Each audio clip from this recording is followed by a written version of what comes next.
Katika kuja kwako wewe wangu mpenzi, ni kama mganga atayenitibu katika maradhi yanayonisibu.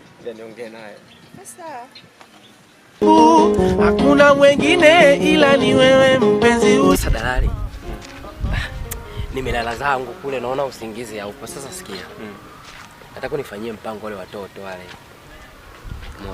Unataka ile? Wale watoto wale.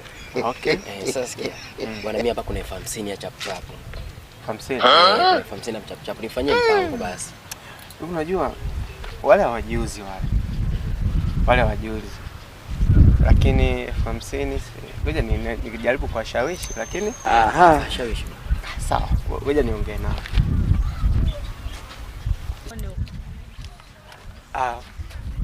Nani hao?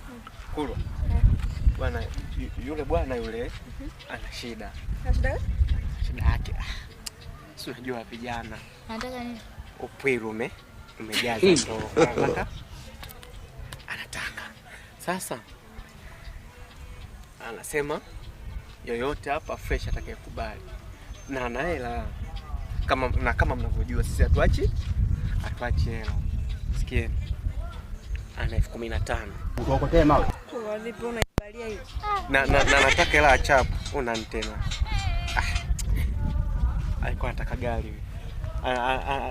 Yule ni chapu. Si chapu shoti tu. 15,000. Ana 15,000 tu na amelialia kishenzi. Nimemwambia wale hawauzi. Mwambie tu aongeze hata 5,000 hapo itakuwa 20,000. 20,000? Mpange basi. Mimi akigoma hata hiyo inatosha. 15. Basi wewe 20,000. Mimi 20,000. Ngoja niongee naye. Naongea naye. Wale mabwana wale mademo na unaona walivyonyoka na ni wakishua.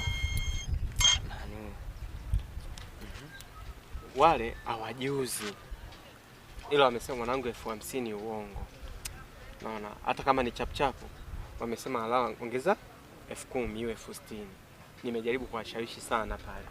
Wewe mwanangu. Mimi hiyo natoa 60,000. Fresh, ngoja niwaambie. Wewe mwanangu, mimi ndo maana nakubali.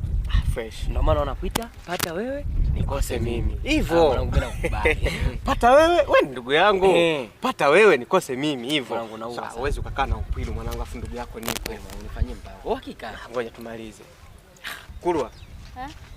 Yule bwana kwa kweli 20,000 hana. Ila 15 amesema anayo. Kwa hiyo na unajua maisha yetu ya achele. Huwezi ukaacha hela. Wewe